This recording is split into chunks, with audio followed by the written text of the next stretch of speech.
Well, it's Friday. We got some funky lighting in here because it's been a long day, and it's dark out, so I haven't had a chance to get anywhere near natural light. It's just been crazy. There's been some stuff going on here. Nothing deadly, it's just busy.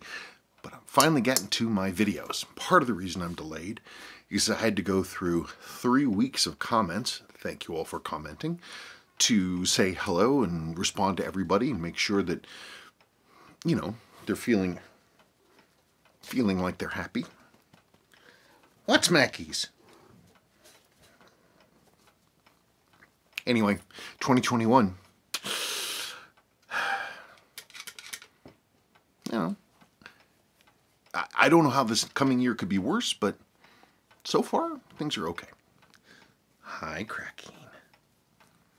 I hope y'all's, holidays, Christmas and New Year's was all good. Just a blur to me. But it's been good. Look, it's Kraken. What? What? What? You're just a cat. Oh, no. Oh, you like your ears getting scratched. Kitty, kitty, kitty, kitty, kitty. Oh, who's a happy cat? What? Oh, you want down? Okay. Well, let's wrist check. I can't even begin to express how much I love this stupid cat. You hear that, folks? You heard it here first. She cannot begin to express how much she loves this. What'd you call him? What cat? This Stupid cat. Sorry, I didn't know you started recording. It's okay. It's no big deal. So, 2021. First wrist check of the new year.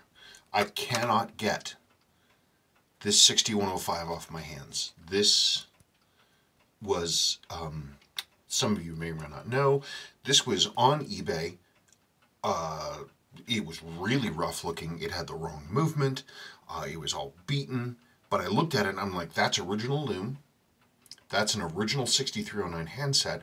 That's an original insert, and the case looks great. So I got this, and it had a 6119 movement in it. So I built a 6105B movement for this watch, and I restored it. I just cleaned it as best as I could. This 6309 handset, it's a service handset. It was done a long time ago. These are genuine, old school. And I am just blown away by how perfect, to me anyway, how perfect the 6309 handset is on one of these. I've always been faintly unsatisfied with 6105s, especially the big cushion case ones, because the hands are so thin. They always seem to be sort of, I don't know, they get lost in the dial, which I don't understand. But these, the handset changes the look of everything. It makes it so balanced. I love it. I love this watch. And I have it on one of my new favorite 19mm Speidel flat vents. Which they're like $6. And I'm a huge fan. My only complaint is that the keeper tends to slide off the end here. So I'm going to need to come up with something to make it so that doesn't happen anymore. They have a little raised lip here to keep the keeper from coming off, but it's not enough. So that's going to have to be upgraded. What a watch. I'm so happy with it. And the fact that this is an old service handset means that, to me, this isn't a mod. I don't have to change this back. I can leave it exactly like this and love it as it is. Anyway, that's what I got going on. Okay. Plain Clothes Horse. Thanks for all the great videos this year. Well, thank you for watching them. Happy New Year to you and yours. I thank everybody for watching the videos, and, we should put more work into them. I should put more work into them, but I'm always pleased that we found each other and we can all sit around and talk watches. I'm sorry that we can't meet in person. It'd be nice. It'd be fun, wouldn't it? So thank you all for your support in this last year. We got another year coming up, which I'm excited about, and should be good. Joseph Stewart. Hey Spencer, what is your favorite Seiko movement from the 70s and 80s era?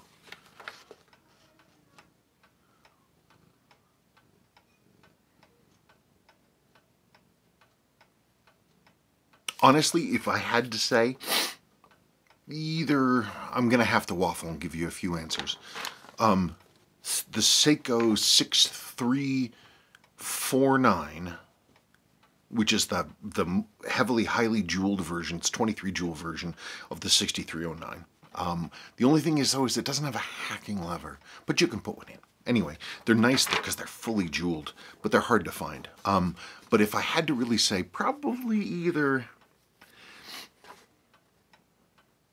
I would say the 7A movement series, 7A28, 7A38, 7A48.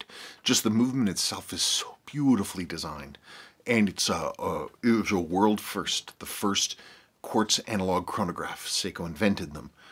They're amazingly built. They're all metal.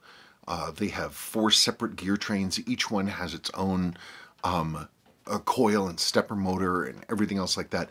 They're just amazingly well made. The 7As are just fantastic. I just love them. Oh, okay. This is a comment that this gentleman made on a 6105 restoration video. So a 6105 8000. Gabriel Cornea. Quote, why would anyone keep old useless loom instead of reluming the whole thing? Well, there's just a few things for that. Vintage watches. Originality is a big deal. And that's true for not just Seiko, but everything. Originality is good. When you have something that is critical to a watch that is also liable to be damaged, like loom, it really hits the value. But even if it's damaged, original loom is better than new loom. See, it always rings a few minutes early. Here's the deal. If I took a good original 6105, like if I took this watch, this 6105 right here, if I reloomed it, I would cut the value in half. Just like that. Money goes away. Original loom with damage is worth more than a reloom. So if we can find any way to avoid relooming something, we do it. This whole loom, I mean, it doesn't always have to be reloomed. This loom it's coming on 50 years old on both the hands and the dial, and it will still glow. Not for super long, but good part of the night you can still read it. It's amazing.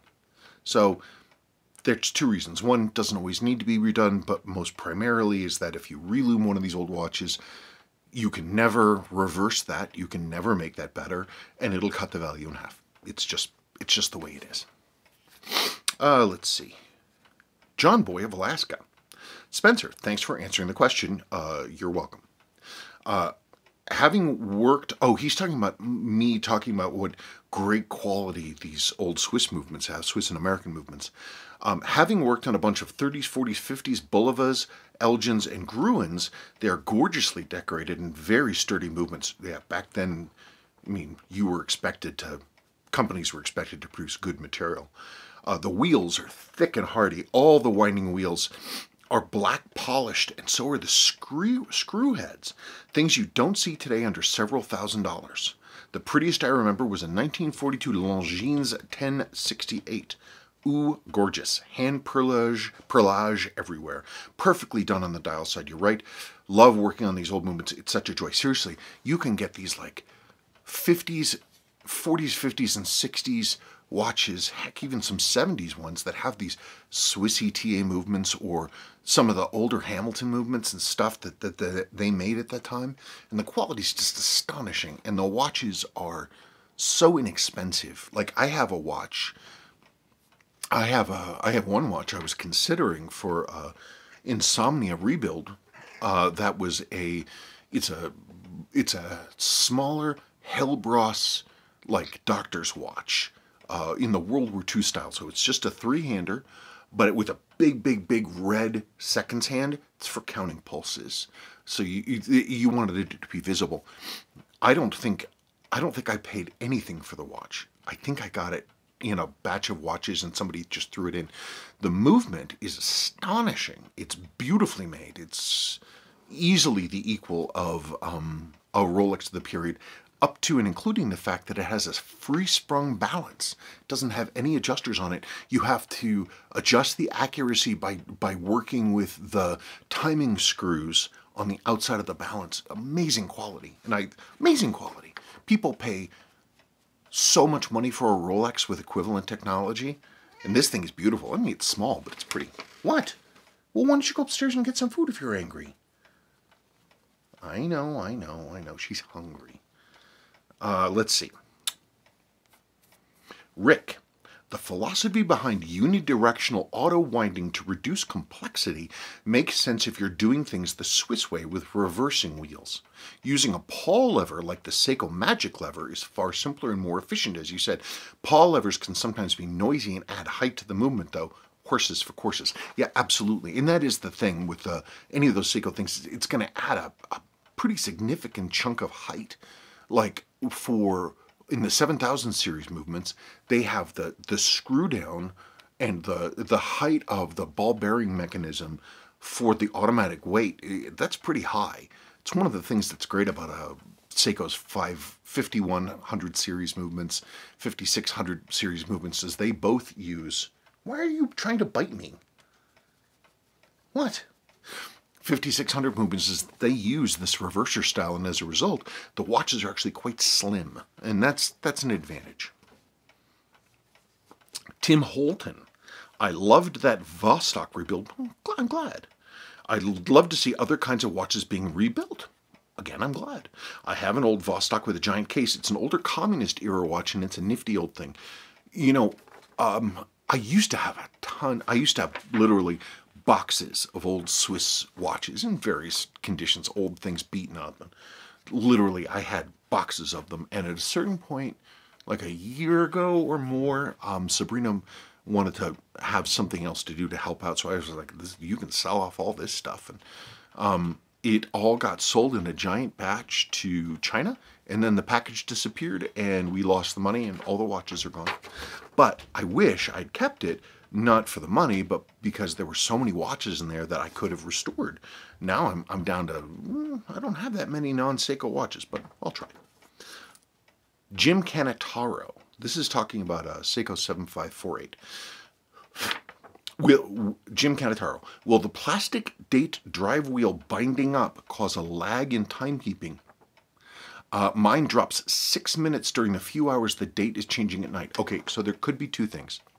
One, that plastic date driving wheel, as I've shown repeatedly, they tend to, and I'm not sure why, cat hair, they tend to, I think because maybe the plastic gets dragged out as it turns over the years and it decreases the internal diameter of that hole in that piece, and then it grips really hard.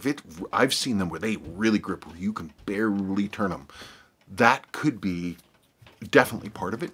The other thing to look at is how strong or not is, how good is your cannon pinion center wheel connection? Does it have good friction so it holds, or does it feel kind of sloppy? Because if you have a combination of those things, if you have your date wheel is dragging and causing extra drag, especially when it's trying to push over the day and date wheel, and you have a worn cannon pinion and or center wheel, you're going to lose time just like that. So that's something to check. First thing I would check was how does it feel, the cannon pinion, and then go from there. Mauro Gomez. Hey Spencer, what is your opinion about the Seiko 66A caliber? They're great. They're great watches. It's one of those things, the 6600s, the hand winds and the automatics, I really feel that they are just absolutely, hang on a second.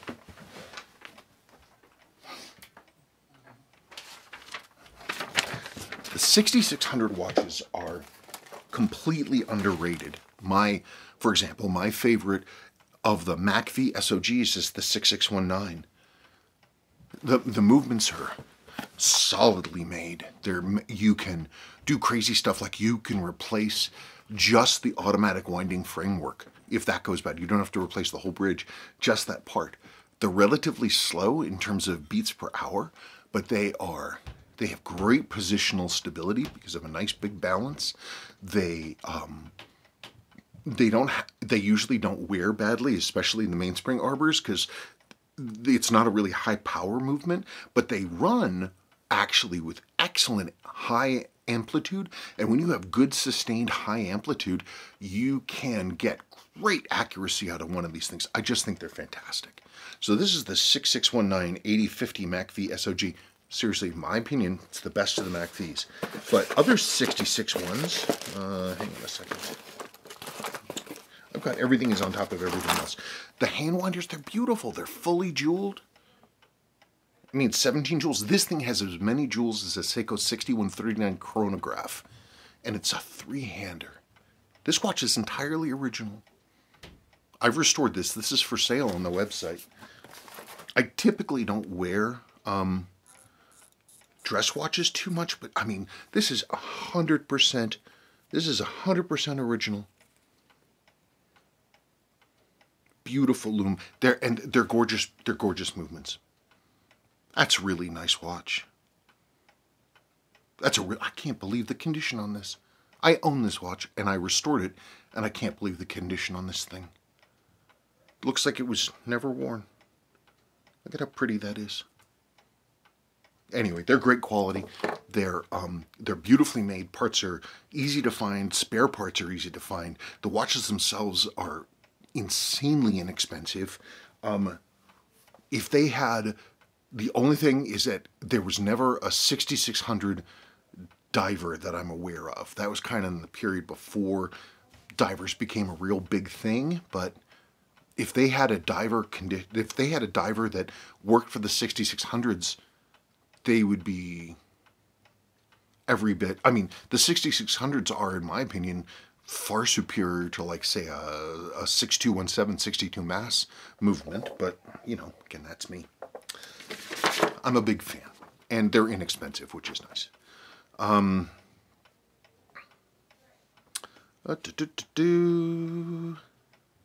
It's the only good cheap Seiko I can find. Still reading Mauro Gomez's comments. Yeah, they're good, and they're great movements. My watchmaker and I just recently restored a 66-8050, and I love it. Saw it like a poor man's Grand or King Seiko, similar hands and case design. Happy holidays from Galatia to you, Sabrina, and all your loved ones. Thank you. I appreciate that so much. It's very kind of you. Galatia. What a wonder. I've always loved that word, that name, Galatia. Someday I really do want to get to Spain and look at some Roman history and Gaulish history. I think that'd be awesome. Quartz Crisis. Merry Christmas, Spencer, and Merry Christmas to you. And belated Happy New Year. Question for the next mail call. I have a 7002 7039 Pepsi Gen 2 Transitional. It looks all original, very honest condition. It doesn't seem that anybody has ever opened it. The dial on my Pepsi is dark gray, but I've heard they were dark blue on Pepsi, but over time the dark blue ages to charcoal. Is there a way to tell on the 7002 7039 which dial was originally dark blue, but aged to charcoal, which eventually was originally black and also aged to charcoal? Thank you. Well, I'm a little confused. I've seen and owned a lot of 7002 7039s. I've never seen one that was a Pepsi, ever.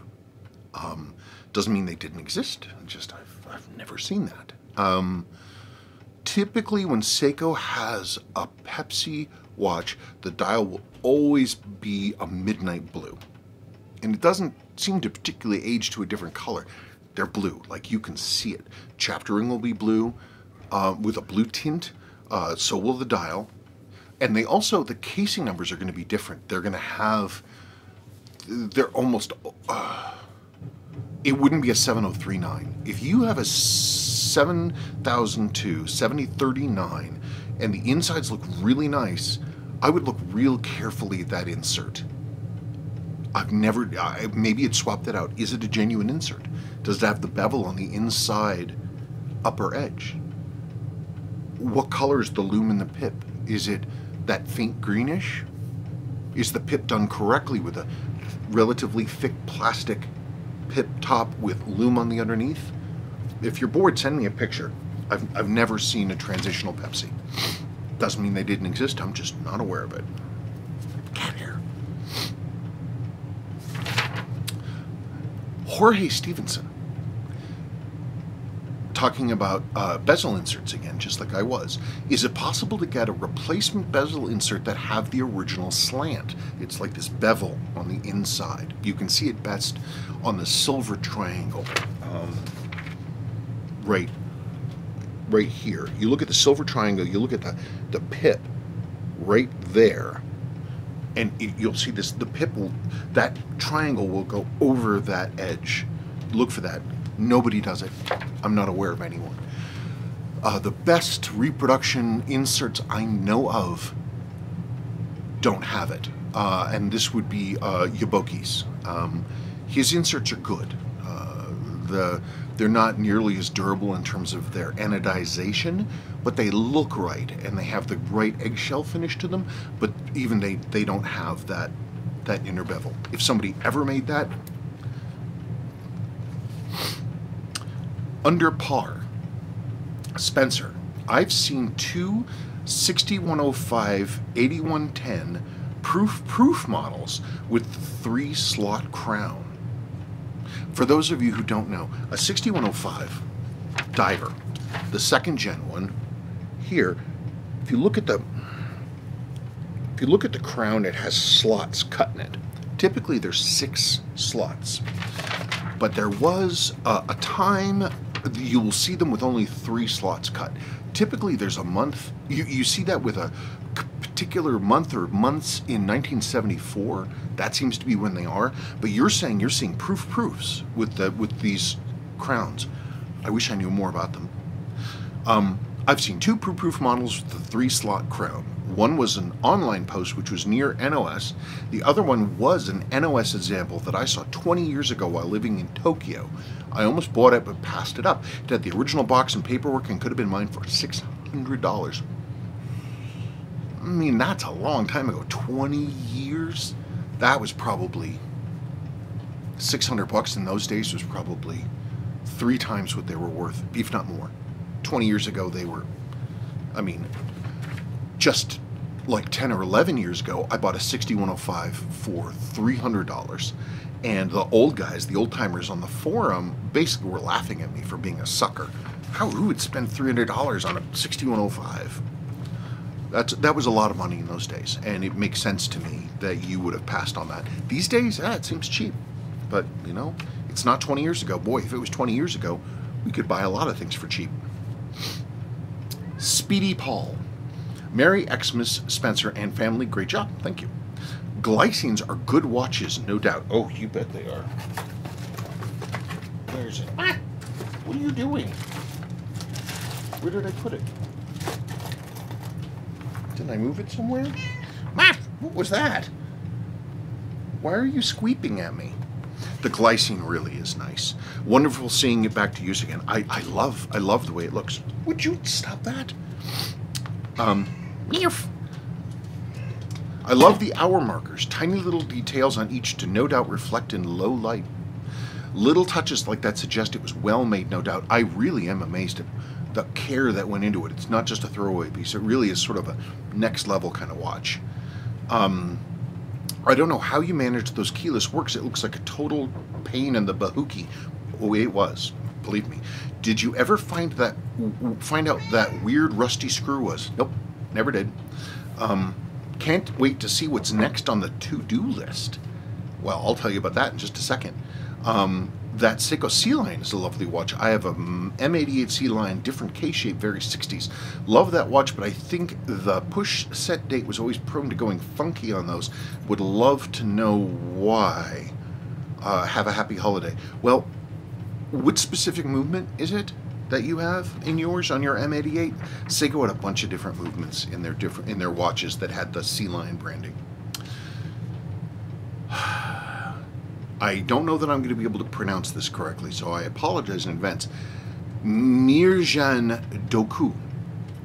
Can you please make a video on how you purchase the parts that you need on a watch, where to find them, and how to find them with reference numbers?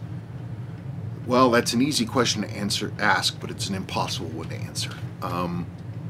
There are a number of things. The first thing is to get a Seiko parts interchange guide, and they did make them. They've been out of print for a long time, but you can find them. You have to look for them. To hunt this stuff down, because all these parts, all these movements, everything is long out of production. Almost all the spare parts are exhausted. There's almost nothing that you can find if you go to a parts house. You can find a lot of stuff on eBay.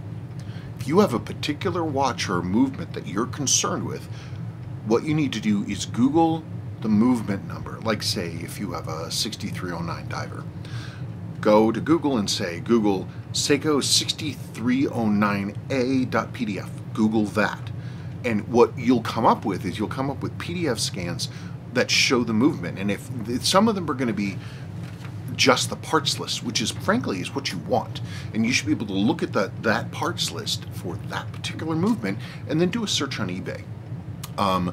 And a lot of people are putting this stuff on eBay now. It's not, that's where the parts are going to be. So that's what I would do. So again, whatever movement you're specifically asking about, go online, find the parts list, find the part that you need, and then search eBay for it. That's what I would do. Jim Canataro. Can you speculate as to why no one has made Viton gaskets for vintage Seiko models? For that matter, all the new ones as well. It would seem like a home run product as you would never need to replace them. My understanding with Viton is that it's harder to work with. There's also some limitations in terms of its behavior at temperatures. Like Viton tends to get kind of... It doesn't have as wide a range of flexibility in terms of temperature. If it gets too cold, they stiffen up and it won't seal so properly anymore. I should have more hard numbers for you, but that's what I've been told. Also, somebody once commented that the Viton can be more abrasive. I don't know how that's possible. It's rubber, but I don't know. I do know that I think it's Sin. There's one of those European brands uses Viton seals in everything they do, but it's not very much an exception, not a rule. And honestly, I'm just not 100% sure why. I really don't know why. I would just like gaskets that stop losing all the esters and all the other stuff that make them squishy. I would like them to just, I would like that to stop. It's just annoying. Last question. Oscar Gustavo Arcos Ruiz. Happy New Year to you, Sabrina, and the whole family, and to you. May good health and tranquility accompany you all year long. Lord, I hope so, and the same again to you and your family. Of your 2020 acquisitions, my two favorites are the 6139 7010. That's the JDM speed timer chronograph with the black dial with the Arabic numerals and it's cool. Combination of colors and the Arabic numbers make it look very attractive. Absolutely. And the Omega Speedmaster is a beauty. Yeah, that's the blue one with the caliber 1040 movement in it. About this latch watch, I have a doubt. Is this one of the watches that they call the Jedi? Close. Close. The Jedi is actually, it's a slightly different model. With a square case, like a TV case. They're cool, though. And I really want to get one. Anyway, folks, that's it. Well, it's not the end of the questions, but... Well, it's the end of the questions that I'm answering on the camera. I want to thank everybody again for watching in 2020, and I'm looking forward to 2021. It's going to be great. I thank everybody for all your input and your continued support. It's I can't tell you how much it means to me.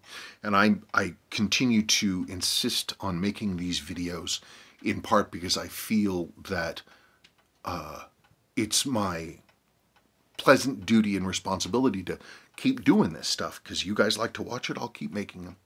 So that's really good. So the last thing is a lot of people seem to be very excited about my Insomnia Watch series. I have a new project come in for Insomnia Watch, and it just came in the mail. Well, actually, it came via international courier, but let's look at it. But beyond that, thank you, folks. We'll see you next week. Okay, I got Bertha on the job. She's all done. Okay. Look at that. Flat as anything. There's this magnetic shield.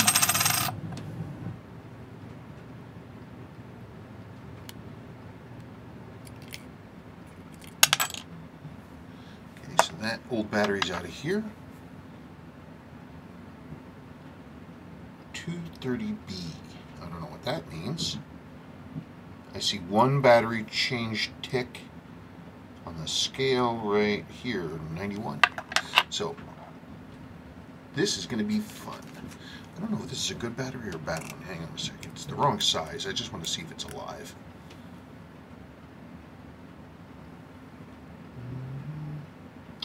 No, I think that's...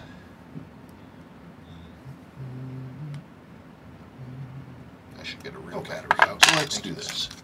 Observe. Brand new Energizer. Brand new. We know it's brand honkin' new. I just want to see if it'll run.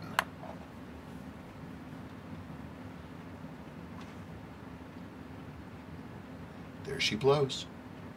So, we'll go through and we'll restore this watch here coming this weekend. That'll be fun. Okay. Thank you all. Let's hope we have a great 2021. Oh, I forgot one last detail. Not only are these screw down 200 meters with the screw down crystal, they're also a modern style unidirectional bezel.